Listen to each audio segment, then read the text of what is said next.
বিগত বছরে পঞ্চায়েত পরীক্ষার গণিতের প্রশ্ন এসেছে।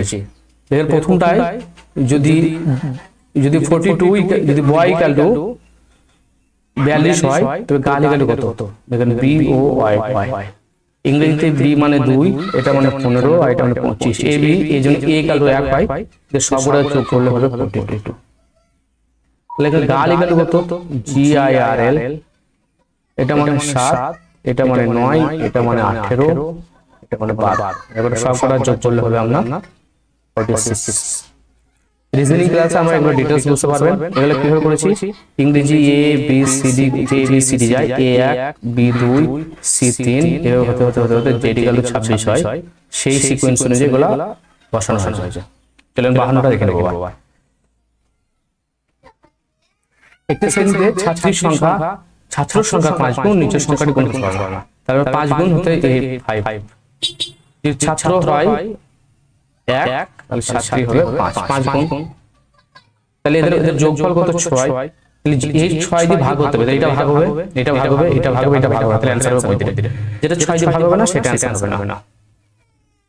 53টা দেখলেন, বলছে যে 16 মিটার লম্বা, 14 মিটার চওড়া এবং 7 মিটার উঁচু একটি ঘনকের আয়তন নির্ণয় করো। এই যে এটার ফর্মুলা হচ্ছে, আমরা মনে রাখবেন, আয়তন ইকুয়াল টু লম্বা ইনটু চওড়া ইনটু উঁচু। লম্বা ইকুয়াল টু কত? লম্বা ইকুয়াল টু 16, 14, 7 গুণ করেন 4 7 28, 6 48, তাহলে এককের অঙ্কটা 8 হবে। তাহলে আমরা आंसर করে নেব, এটা আমরা গুণ করবেন, এটা आंसर হবে। চলুন পরবর্তীটা দেখেন। এটাও দিয়েছে, বুঝে সংখ্যা ইকুয়াল টু গণিত হয়, তাহলে নোট ইকুয়াল টু নোট হবে মুদ্রা কারেন্সি, 10 টাকা নোট 12 টাকা 20 টাকা নোট, আমরা যেটা বলি এখানে।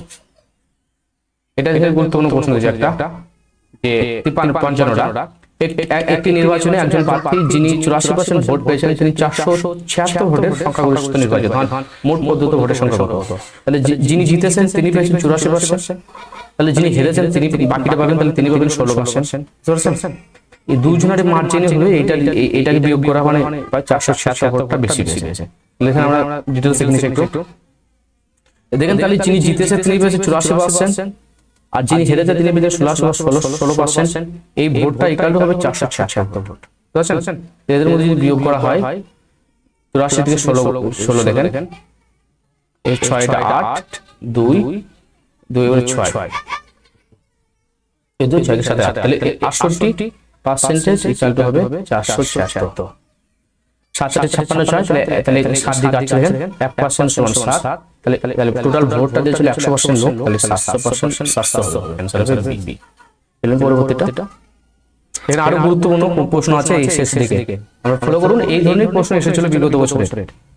নেক্সট, একজন শিক্ষার্থীকে পাস করার জন্য মোট নাম্বার 33% পেতে হবে।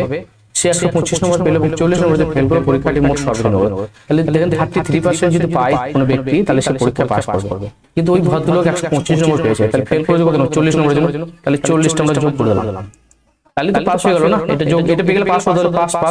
তাহলে 33% সমান কত হবে? 5 4 2 6 1, একে 5 দিয়ে গুণ করে 1 সমান 5 হবে। এখানে কেটে দেন 5 দিয়ে, তাহলে 100% পরীক্ষা, যে কোনো পরীক্ষা 100% হয়, তাহলে 500। তাহলে পরীক্ষা নাম্বার, তাহলে মোট পরীক্ষার সর্বোচ্চ নাম্বার 500। দুপুর 12টা থেকে দুপুর 2টা পর্যন্ত একটা দেয়াল ঘড়ি ঘন্টা কাটা মিনিটে কাটা কতবার একটা করবে। এই ধরনের অঙ্ক যদি আমরা রিজনিং করতে যান, তাহলে আমাদের ভিডিও সামনে আসছে, সেখানে পেয়ে যাবেন ডিটেইলস। এটা এমনি ভাবে করলে হবে না, এগুলোকে বুঝতে হবে কি জানি। এটা হচ্ছে একবার কেন হবে, এটার ফর্মুলা হচ্ছে মিনিট প্লাস মিনিট বাই 11। ঘড়ির কাঁটা যেতে হয়, আমাদেরকে বোঝাবো। এখানে 1 থাকে, এখানে 6 থাকে, এখানে 3 থাকে, এখানে 9 থাকে, এখানে 12 থাকে। পুরো আমাদের এটা আমাদের বোঝাবো ওই ক্লাসে। নেক্সট পরবর্তীটা দেখেন, ওই যে 5% কমিশন পাওয়ার পর একটি টিভি সেটের মূল্য 95 হয়, 55,595 টাকা হয়। তাহলে 5%, তাহলে 100 টাকাতে 5% কমিশন হবে 95। এটা তাহলে বিক্রি করছে তো 95। একে 100 দিয়ে গুণ করেন, তাহলে 95, একে 100 দিয়ে গুণ করেন, তাহলে এটা হবে 10,000। তাহলে এমআরপি কত ছিল? 10,000 টাকা। পরবর্তীটা একজন ফল বিক্রেতা তার মোট আপেলের 40% বিক্রি করার পরও তার কাছে 420 আপেল থাকে, শুরু তার কাছে কতগুলো আপেল ছিল? এটা আমরা প্রথমে বুঝতে পারছেন যে কি অঙ্কটা কি বলেছেন, এখানে 40% বিক্রি করে দিয়েছে, তাহলে 60% আছে, তাহলে 60% সমান হবে 420, 1% সমান হবে 7, তাহলে টোটাল আপেল ছিল 100%, তাহলে হবে 700, তো 700টা আপেল ছিল। নেক্সট, একজন ব্যক্তি তার আয়ের 2/3 খরচ করে প্রতি মাসে 12 টাকা সঞ্চয় করে, 2/3 খরচ করে আর তার 1/3 টাকা সঞ্চয় করে, তাহলে তো 1 টাকা টোটাল, তাহলে তিনি প্রতি মাসে 12 টাকা সঞ্চয় করে, তাহলে 1/3 = 1200, তাহলে 1 = 3600, তাহলে তার মাসিক খরচের পরিমাণ কত? তাহলে খরচ করে 2/3, তাহলে 2/3 × 3600, তাহলে হবে 2400। পরবর্তীতে দেখে নিচ্ছি 1625% এর 5% কত হবে? এই ধরনের অঙ্ক যদি দেয় আমরা টানা কি করব, সবটা গুণ করে দেবো, তাহলে কাটাকাটি করে নেব। দেখেন এখানে 1625% × 5%, এই কেটে দেন, একটা 100 কেটে গেল, হলো 4 5 সঙ্গে 100, 4 4 16, 4 5 20, অ্যানসার হয়ে যাবে এটা 20, অ্যানসার হয়ে যাবে এটা 20। নেক্সট পরেরটা দেখে লিখে দেন, দুটি বৃত্তের ব্যাসার্ধ অনুপাত 5:4 হলে তাদের ক্ষেত্রফল অনুপাত কত? ক্ষেত্রফল অনুপাত সবসময় হয় ব্যাসার্ধ স্কয়ার, এটা হবে তাহলে 25 16। দেখেন এই ধরনের এটাতে আমি প্রিভিয়াস ইয়ার কোশ্চেন করেছি, আমরা ডিটেইলস ভিডিও নিয়ে আসবো, এগুলোর ব্যাপারে আলোচনা করা হবে।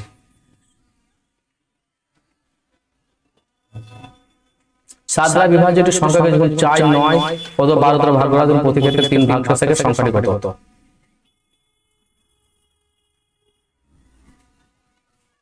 4 9 এবং 12 দ্বারা ভাগ করা, তখন প্রতি ক্ষেত্রে 3 ভাগ থাকে, 4 9 12 দ্বারা ভাগ করলে 36 হবে।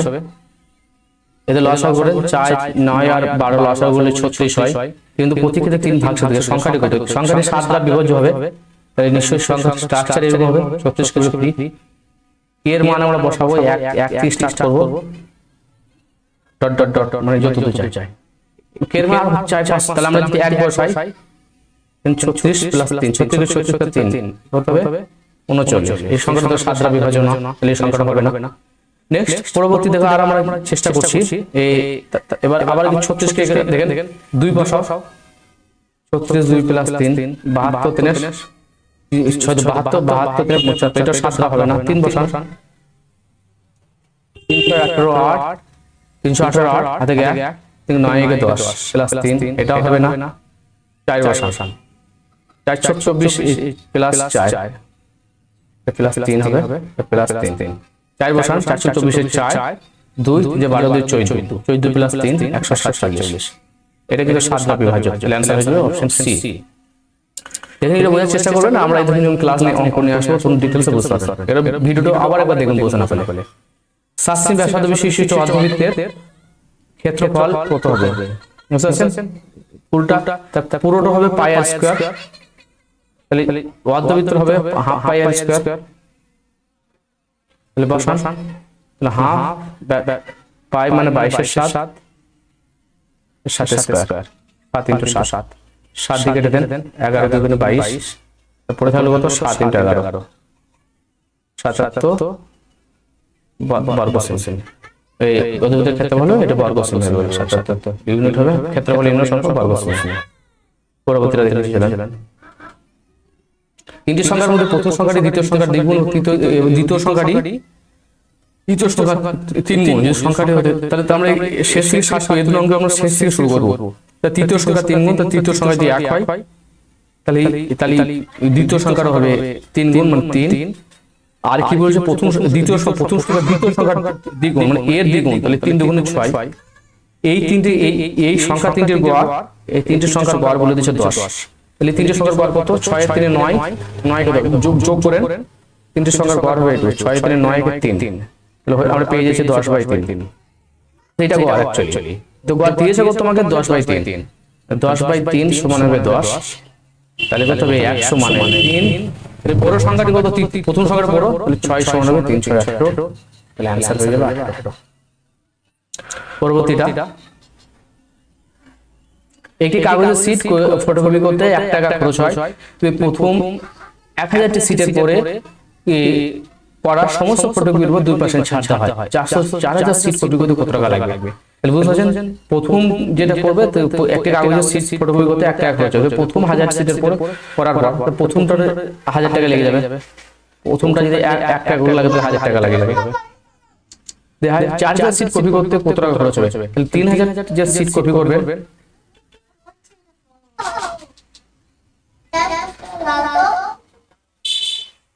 3000 সিট কপি করতে খরচ হবে 0.2% ছাড় দিয়েছে 0.998। এক্ষেত্রে 98 কে 3 দিয়ে গুণ করি, 3 8 24 4 হাতে 2 3 9 27 27 29। তাহলে এটা হয়ে যাবে 2940, 2940 আর 1000 3940। आंसर হয়ে যাবে ডি।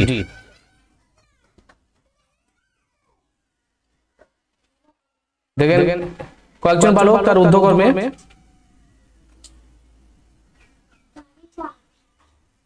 বুঝি কয়েকজন বালক ঊর্ধ্বকর্মেটা লিখেছে। কয়েকজন বালক তার উচ্চতা ঊর্ধ্বকর্ম অনুযায়ী একটি শাড়িতে সাজানো হয়েছে 32 নর্মিনের লম্বা। তাহলে ওই বুঝতে পারছেন ফ্রেশ সে এক দিক থেকে 7 তম স্থানে, যেমন এধার থেকে আছে 7 নম্বরে, আর এদের মাঝখানে আছে 3 জন, আর এ আছে ডান দিক থেকে আছে 10 জন। এটা 10, টোটাল কত? 7 7 10 7 20, তাহলে টোটাল হবে 20। তাহলে শাড়িতে মোট বালকের সংখ্যা কত?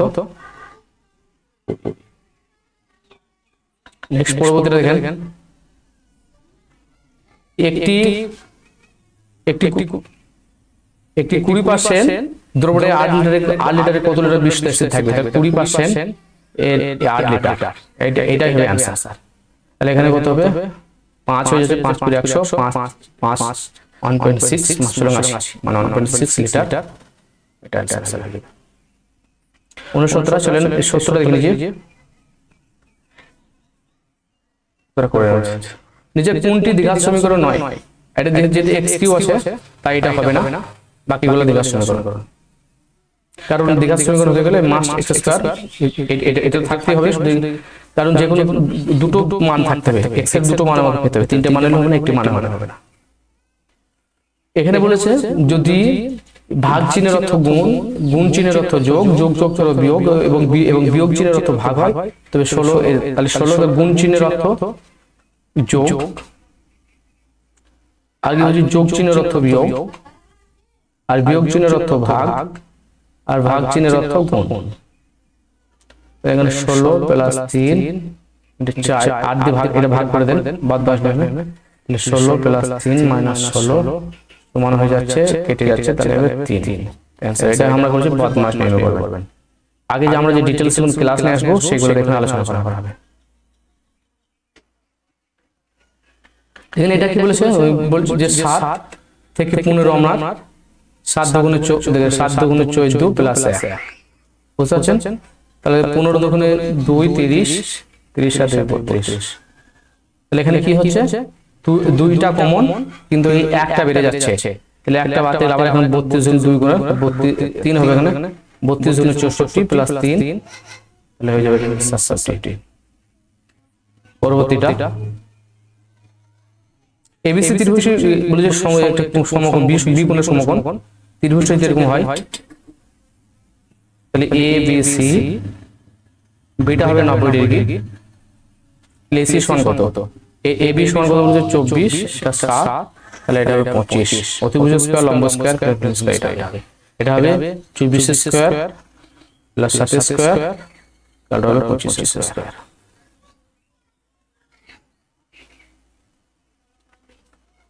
আজকে এইটুকুই। ক্লাসে বন্ধুদের শেয়ার করো, আর ডিটেইলস ভিডিও আমরা নিয়ে আসছি, এই সামনে ক্লাস নিয়ে আসবো বিগত বছরের বাংলা এবং ইংরেজি।